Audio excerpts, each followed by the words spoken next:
देखो ऑप्शन में 3 साल लॉसेस करने के बाद एक चीज तो समझ में आ गई थी कि अगर ATM, ITM, OTM, open interest, option chain जैसी चीजों का नॉलेज नहीं होगा तो कभी भी कोई इंटरनेट ट्रेडर एक प्रॉफिटेबल ट्रेडर नहीं बन पाएगा। मैंने इन सारी चीजों का नॉलेज लेकर कैसे प्रॉफिटेबल ट्रेडर बना, मैंने इसकी बात ऑलरेडी इस वीडियो में कर रखी है। बाकी आज की इस एक वीडियो को देखने के बाद तुम्हारे इंटरनेट ट्रेडिंग से रिलेटेड जितने कॉन्सेप्ट है सारे ही क्लियर हो जाएंगे। वीडियो को बहुत ध्यान से देखना, नोट्स बना लेना और चलो स्टार्ट करते हैं। देखो बात जब इंट्राडे ट्रेडिंग की आती है तो सबसे पहली चीज जो ये होती है कि लोगों को पता है कि जो दो तरीका होता है और फ्यूचर ऑप्शन में ट्रेड करने का, या तो तुम कोई इंडेक्स ट्रेड कर लो, ठीक है, या तो तुम कोई स्टॉक्स का फ्यूचर ऑप्शन ट्रेड कर लो। अब देखो इंडेक्स सबसे ज्यादा लोग ट्रेड करते हैं निफ्टी, ठीक है, और सेंसेक्स, ठीक। अब देखो इंट्राडे में लेवल्स कैसे बनाने हैं, ट्रेड कैसे करना है, उसकी मैंने इस वीडियो में ऑलरेडी बात कर रखी है। तुम्हें डिस्क्रिप्शन में लिंक मिल जाएगा, तुम जाके वहां पे देख लेना। या तो फिर तुम स्टॉक्स में टाटा मोटर्स, रिलायंस, ये सारे स्टॉक्स को तुम ट्रेड कर सकते हो, ठीक है। अब जैसे मान लो कि तुम्हें निफ्टी ट्रेड करना है, तो अगर तुम्हें निफ्टी ट्रेड करना है तो तुम गए निफ्टी पे, तुमने लेवल्स बनाए, ठीक। यहाँ पे तुम मार्केट गया, यहाँ पे ब्रेकआउट किया, तुमने सोचा कि ब्रेकआउट आ गया है, तुमने बाई कर लिया, ठीक है। फिर यहाँ पे मार्केट मान लो यहाँ पे 24,000 का लेवल है, ध्यान से समझना, ये लेवल 24,000 का है, जस्ट ऊपर मार्केट आया, 24,000 से ऊपर जो रेजिस्टेंस था उसको ब्रेक कर दिया, ठीक है। ब्रेक करके फिर वापस नीचे आया और फिर तुमने सोचा कि ये फेक आउट है, तुमने यहाँ पे सेल कर दिया। जिसने बाई किया उसका भी सेल गया क्योंकि मार्केट वापस आ गया। तुमने फेक आउट देख के ट्रेड किया, फिर मार्केट यहाँ से रिवर्स होके ऐसे ऐसे हो गया, ये पूरा कंसोलिडेटिंग हो गया। और ये 90% सिचुएशंस में होता ही होता है। अब यहाँ तुम्हारे साथ चार चीजें होती हैं। सबसे पहले कि तुम जो ऑप्शंस खरीदे हो, ठीक है, मार्केट जहाँ तुमने खरीदा है, मान लो तुमने एसएल नहीं लगाया, तुमने जहाँ खरीदा है मार्केट वहीं ऊपर नीचे ऊपर नीचे ऊपर नीचे करके बंद हो गया, फिर भी तुम्हारा जो ऑप्शन है, मान लो कि तुमने 10 पे खरीदा था तो वो गिर गिर के 3 रुपए पे आ गया। तो तुम ये सोचो कि अरे यार मैंने तो 10 पे खरीदा था, ये 3 पे कैसे चला गया, जहां मैंने खरीदा था मार्केट तो लगभग वहीं पे है। तो ये चला जाता है इसलिए क्योंकि तुमने ओटीएम का ऑप्शन खरीदा होगा। इससे इससे पहला कॉन्सेप्ट आता है कि एटीएम, ओटीएम और आईटीएम क्या होता है। अगर एकदम आसान भाषा में समझना चाहते हो, ठीक है, तो तुम ये समझ लो कि मार्केट जहां नहीं गया है अभी तक, ध्यान समझना, मार्केट जहां नहीं गया है अभी तक वो ओटीएम है, ठीक है। मार्केट जहां है वो एटीएम है और मार्केट जहां से आ रहा है वो आईटीएम है। अब सिचुएशन क्या होती है ध्यान समझना, जैसे अगर सी का एग्जांपल लो तुम, ठीक है, तो सी में तुम क्या चाहते हो कि मार्केट जो है वो ऐसे ऐसे करके ऊपर की तरफ जाए, ऊपर की तरफ जाए, तभी तो सी खरीदोगे ना तुम। तो इस सिचुएशन में मान लो मार्केट 24,000 पे है, ठीक है, तुम चाहते हो कि 24,100 जाए, ठीक है। तो 24,000 से नीचे वाले जितने हैं, सी के मामले में, सी के मामले में नीचे से मार्केट आ रहा है और ऊपर जाना चाहिए, तुम यही सोच रहे हो ना। तो नीचे से जितने, इसके नीचे जितने स्ट्राइक हैं, चाहे 19,000 हो, 20,000 हो, 21,000 हो, 22,000, 23,000, बीच में जितने स्ट्राइक हैं वो सब क्या है, आईटीएम है। जहां मार्केट है वो क्या है, एटीएम है। और जहां मार्केट जा सकता है वाला रेंज है वो क्या है, ओटीएम है।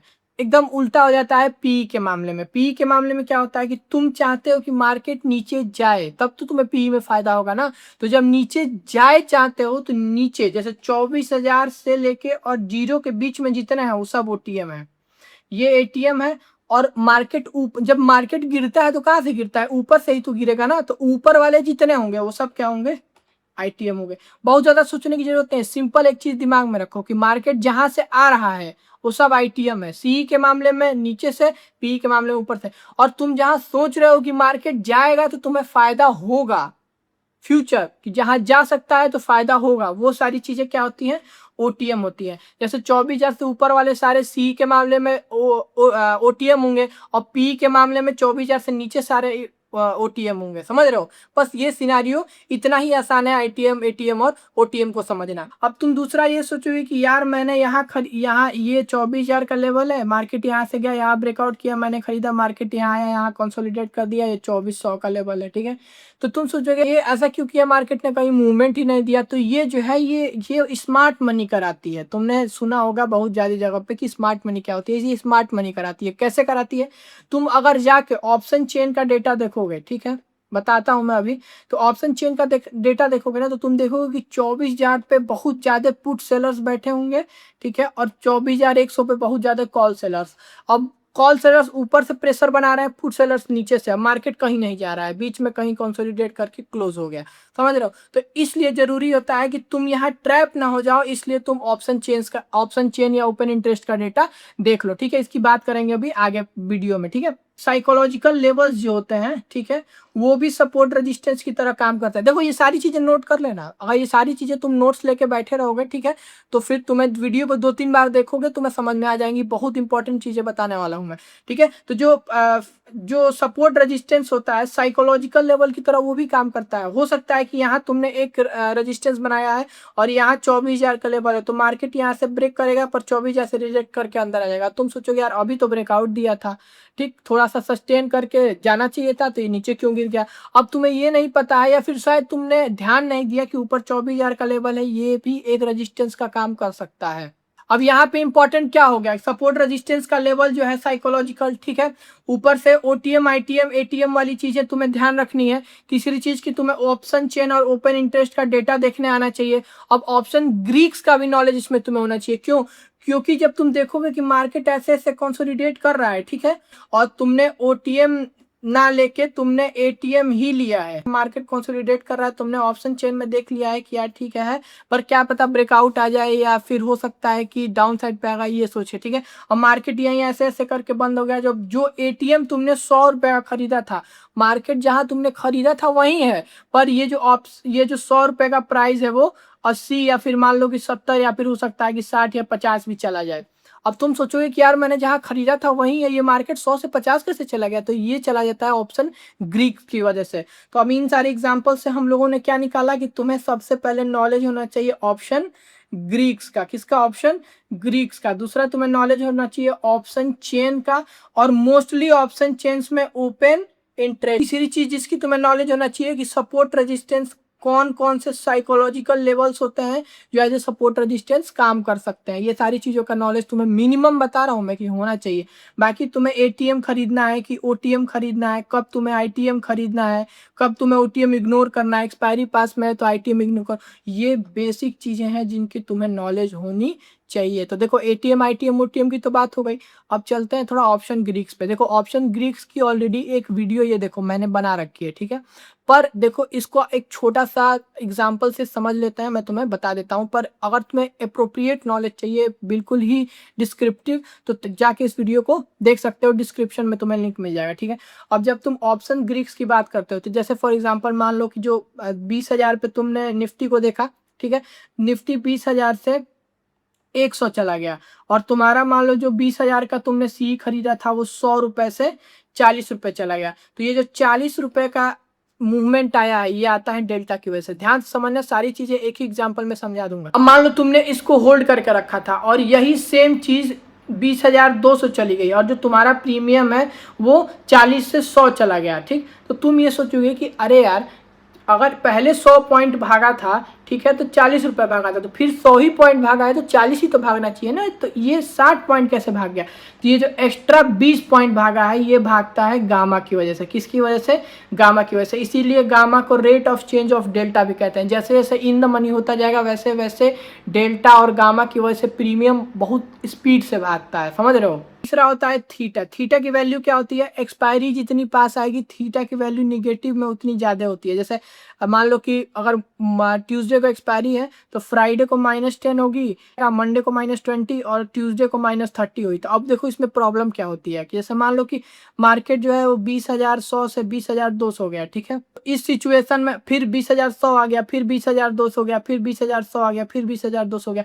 अब इस सिचुएशन में डेल्टा और गामा की वजह से तुमको 80 पॉइंट मिलना चाहिए था या 100 पॉइंट, पर यही जो -30 है ये जब लग जाएगा तो तुम सिर्फ 50 पॉइंट कमाओगे। कभी कभी क्या होता है कि अगर ओटीएम है और तुम्हारा मान लो मूवमेंट ही आना चाहिए 40 पॉइंट का और -50 हो गया, बस तुम्हारा जो प्रीमियम 100 का तुम खरीदे थे वो भी 10 रुपए माइनस होकर 90 रुपए हो जाएगा, समझे। ये जो बेसिक थे वो मैंने तुम्हें बता दिए, ठीक है। अब चलो देखो मुद्दे की बात करते हैं, ऑप्शन चेन का डेटा। तो बहुत सारे ऐसे साइट्स हैं जिन पे तुम जाके ऑप्शन चेन का डेटा दे सकते हो, पर सबसे अच्छी जो साइट होती है, ठीक है, वो तुम एनएससी की वेबसाइट पे जाके देखो, सबसे बेस्ट यही होता है। एनएससी की वेबसाइट पे जाओगे, ये रहा देखो ऑप्शन चेन का डेटा, बिल्कुल एकदम सिंपल, समझने की जरूरत है, कोई बहुत ज्यादा रॉकेट साइंस नहीं है। ये सेलर्स का डेटा होता है, ठीक है। लोग कहते हैं कि ये जो ओआई डेटा देख रहे हो तुम, इसमें बायर्स भी होते हैं, पर इसमें सेलर्स ज्यादा डोमिनेट कर रहे हो। तो पहले ये समझो कि सेलर्स करना क्या चाहते हैं। मान लो कि तुम चाहते हो कि मार्केट 20,000 से,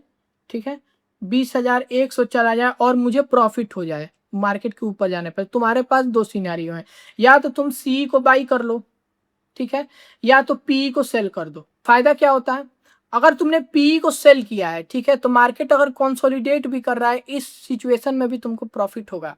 मैंने इस वीडियो में इसकी बात ऑलरेडी कर रखी है, तुम देख लेना जाके, कि अगर कंसोलिडेट कर रहा है तो भी तुम्हें प्रॉफिट होगा।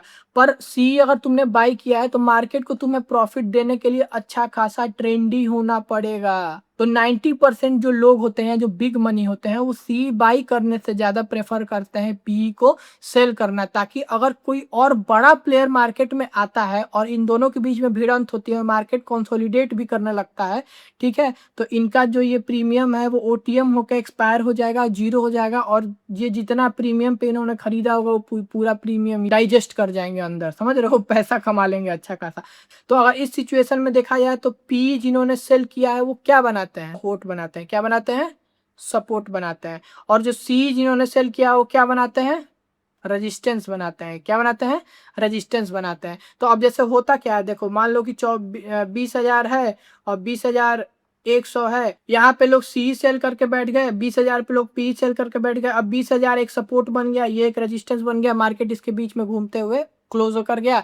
और जिन्होंने सी या पी बाई कर रखा था उनको अच्छा खासा लॉस हो जाता है, सेलर जो है वो अच्छा खासा प्रीमियम डाइजेस्ट कर जाते हैं। ये वाली चीजें होती हैं। जब ऑप्शन चेन तुम देखोगे, देखो तुम्हें ज्यादा बहुत दिमाग नहीं लगाना है, तुम्हें सिर्फ ऑप्शन चेन का डेटा खोलना है, ठीक है। अब ध्यान से देखो, 24,300 पे अगर तुम देख रहे हो, ठीक है, तो कॉल सेलर्स हैं 1,34,435 और पुट सेलर्स हैं 1,18,805। इसका मतलब है कि 24,300 रेजिस्टेंस बनाने की कोशिश कर रहे हैं ये लोग, ठीक है। फिर जस्ट नीचे जाओ, 24,200 पे देखो, 1 लाख है कॉल सेलर्स और वहीं 2 लाख है पुट सेलर्स, मतलब कि 24,200 को अब ये लोग क्या कर रहे हैं, सपोर्ट बनाने की कोशिश कर रहा है। अब देखो इस सिचुएशन में मार्केट में होगा क्या, अगर जिसको ऑप्शन चेन का डेटा नहीं देखने आता है वो नहीं समझ पाएगा कि 24,200 पे पुट सेलर्स बहुत ज्यादा हैं, तो मार्केट अगर यहाँ से डाउन आके ब्रेक भी करता है तो 90% चांस है कि अंदर मूव करके ऊपर चला जाएगा, क्योंकि ये जो पुट सेलर्स हैं ये मार्केट को सपोर्ट बना रहे हैं, ठीक है। और यही कॉल सेलर जो है वो मार्केट को ऊपर से रिजेक्ट कर रहे हैं। अब इस सिचुएशन में मार्केट जब कहीं एक साइड का ट्रेंडी मूव देता है, कि मान लो अचानक से ऊपर जाने लगा बहुत तेज, अचानक से बहुत तेज नीचे जाने लगा, इस सिचुएशन में ये लोग अपना पोजीशन काटते हैं और एक मार्केट अच्छी रैली देता है। तो देखो ऑप्शन चेन का डेटा अगर तुम देख रहे हो तो बेसिकली तुम्हें दो चार चीजों का ध्यान रखना है। ब्रोकर्स होते हैं जो ऑप्शन ग्रीक्स का भी डेटा दिखा देते हैं, ठीक है। उस ऑप्शन ग्रीक्स के डेटा में तुम देख लेना डेल्टा वेल्टा की वैल्यू क्या है अभी, उस हिसाब से पोजीशन बनाना। एक होता है देखो पी रेशियो, ठीक है। तो इस पी रेशियो का काम ये होता है कि तुम जब जाके देखोगे ना तो ये तुम्हें बताएगा कि ओवरऑल पुट सेलर सारे, मतलब सारे स्ट्राइक प्राइस मिला के कितने ओपन इंटरेस्ट हैं पुट सेलर्स के, ठीक है, और कितने ओपन इंटरेस्ट है कॉल सेलर्स के। तो ये एक मार्केट का सेंटीमेंट बताता है कि अगर मान लो पुट सेलर्स बहुत ज्यादा हैं तो इसका मतलब है कि मार्केट कहीं ना कहीं अप साइड पे मूव कर सकता है। वहीं अगर कॉल सेलर्स बहुत ज्यादा हैं इसका मतलब है कि जो स्मार्ट मनी है उसका सेंटीमेंट मार्केट को डाउन साइड पे लाने का, समझ रहे हो। तो ये सारी चीजों का यूज करते हो तुम, तब जाके तुम एक प्रॉफिटेबल ट्रेडर बन जाते हो भाई। सपोर्ट के ब्रेक पे, रेजिस्टेंस के ब्रेक पे ट्रेड करने से तुम कभी प्रॉफिटेबल नहीं बन पाओगे। Everything is a science and psychology, तुम्हें सीखनी पड़ेगी, तुम्हें करनी पड़ेंगे ये सारी चीजें। देखो सारी, इन सारी ही ऑप्शन चेन का, ओपन इंटरेस्ट, ऑप्शन ग्रीक्स का, वॉल्यूम का, सारी चीजों का कोर्स पड़ा हुआ है मेरे चैनल पे, डिस्क्रिप्शन में लिंक मिल जाएगी, जाओ उसको देखो, साइकोलॉजी को समझो और फिर इंट्राडे में ट्रेड करो। क्यों नहीं प्रॉफिटेबल बनोगे भाई, तुम वो 1% में बन सकते हो, कोई भी बन सकता है। बस तुम्हें ये सारी चीजें, साइकोलॉजी, ये सारी चीजें समझ कर रिस्क मैनेजमेंट को फॉलो करना है। बाकी अपना ध्यान रखो, अगली वीडियो में मिलता है और कीप ट्रेडिंग।